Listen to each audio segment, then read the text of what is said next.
vous pensez que les accusations qui ont été faites au Conseil constitutionnel vont avoir un impact sur la crédibilité et du processus électoral? Mais pas du tout. Jusqu'à ce jour, on n'a aucune preuve de ces accusations.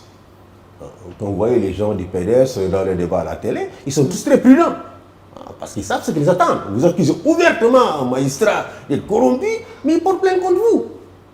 Cela dit, j'en profite pour vraiment lancer des pics au parquet.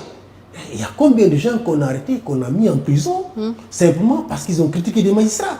Bassirou Diomaye Faye lui-même a été envoyé en prison, n'est-ce pas, avant que, évidemment, la procédure contre lui-même ne soit, qu'on fasse jonction de sa procédure et celle de Ousmane Sonko. Il était en prison parce qu'on l'a accusé de faire outrage aux magistrats, de dénigrer l'institution judiciaire. Mais là, on a des accusations particulièrement graves contre l'institution judiciaire et on ne voit rien du tout. Je ne dis pas qu'il faille aller arrêter les députés du PDS, non. Mais encore une fois, c'est du deux poids, deux mesures. Quand on est proche de Macky Sall, quand on fait l'affaire de Macky Sall, on peut critiquer ouvertement des magistrats sans que ça soit une outrage aux magistrats. C'est les députés quand même, ils ont... Oui, mais même avant les députés, on a vu le juge Keita qui avait rendu une décision condamnant Ousmane Sonko, je crois, 3 mois de prison avec sursis. Qu'est-ce qu'on n'a pas écrit sur lui? Donc, là aussi, c'est un des mal de ce pays, la justice. La justice doit être réformée, absolument réformée. Et quelles sont les réformes, justement, qui pourraient rendre cette justice indépendante et crédible? Mais absolument, les réformes, elles ont été proposées par la Commission nationale de réforme des institutions. Et ces réformes ont été rejetées par Macky Sall, si le conseil d'Ismaïla Madior Fall, qui a rejeté ces réformes-là. La réforme visait justement à faire en sorte que le président ne siège plus au Conseil supérieur de la magistrature, parce que c'est ce conseil qui gère la carrière des magistrats, les affectations, les promotions. C'est ce conseil qui le fait.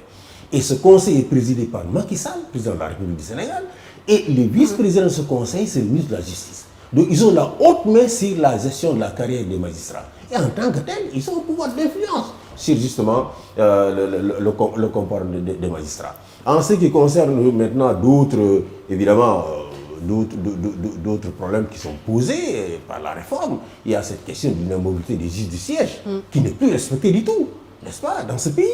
Il y a la question du parquet. Nous estimons que le parquet ne doit plus être sous l'autorité du garde des Sceaux.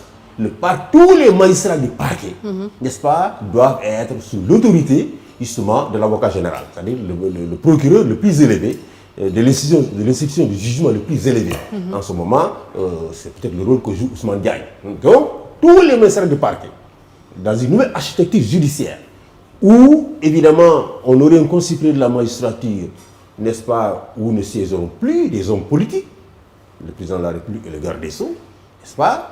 Dans cette architecture judiciaire, nous aurons la création d'une cour constitutionnelle qui serait au sommet de la comme proposé par le Parti démocratique sénégalais récemment. Oui, mais ils n'ont rien proposé du tout. Ça a été proposé d'abord par les assises nationales qui étaient contre le Parti démocratique sénégalais, ensuite repris par, n'est-ce pas, la Commission nationale de réforme des institutions, n'est-ce pas, de créer une cour constitutionnelle qui serait au sommet de la structure judiciaire, de la pyramide judiciaire, et le président de cette cour constitutionnelle serait aussi le président du Conseil supérieur de la magistrature. C'est cela que nous demandons comme réforme et que nous demandons à tous les candidats d'adhérer.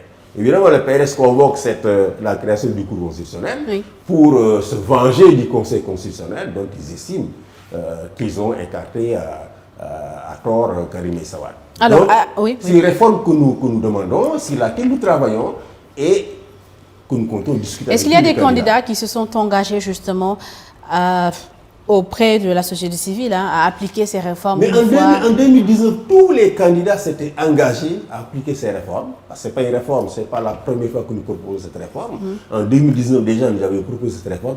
Tous les candidats s'étaient engagés à mettre en œuvre cette réforme, à l'exception de Macky Sall, qui était représenté justement à cette session que nous avions organisée par Ismaïla Madior Fall. C'était le seul qui avait émis des réserves par rapport donc à cette réforme-là. Donc nous estimons qu'elle pourrait être mise en œuvre par le prochain président, même si c'est Amadou Ba. Vous avez des garanties? Même si c'est Amadou Ba, nous estimons qu'il va mettre en œuvre cette réforme. Est-ce que vous avez des garanties?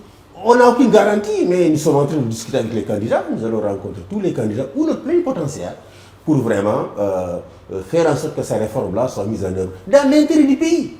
Dans l'intérêt du pays. Parce que tout ce qui s'est passé aujourd'hui et toutes ces violences que nous avons connues, mais c'est dû, n'est-ce pas, au manque de confiance des Sénégalais en l'institution judiciaire. Toutes les violences que nous avons connues. Alors, c'est le manque de confiance des Sénégalais de façon générale à l'institution judiciaire ou le manque de confiance des acteurs politiques sénégalais à l'institution judiciaire? Mais les citoyens eux-mêmes. Quelles sont ceux qui manifestaient dans les rues? C'était les citoyens. La plupart des manifestations étaient spontanées. Mais ils oui, on dit Ousmane Sonko. Oui. Les manifs de février, Ousmane Sonko était en prison depuis très longtemps. Bassirou Diomaye Faye en prison depuis très longtemps. Donc, je crois que les membres des forces de défense et de sécurité le savent. J'ai écouté une interview de Général Moussa Fall qui disait que les manifs étaient parfois spontanés et que les citoyens pensaient que c'était une manière pour eux d'exprimer leur désaccord.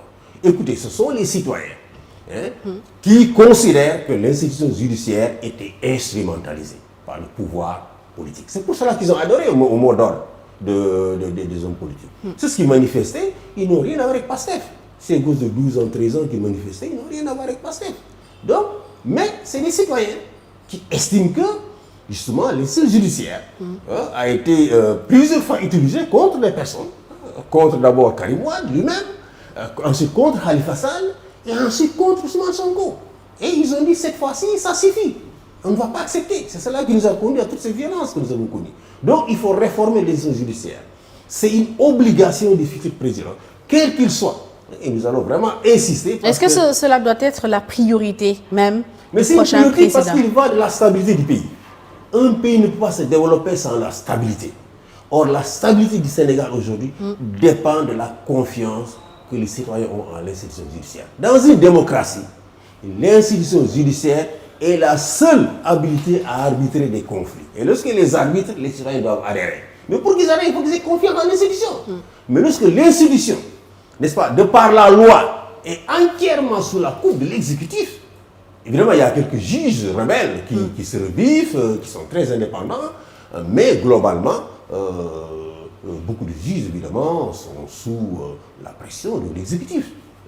Pression énorme de l'exécutif qui peut s'exercer de différentes manières, y compris par justement le non-respect de l'inamobilité des juges du siège. Voilà, en plus, évidemment, de la mainmise et le constitutionnel dans le statut. Alors, on va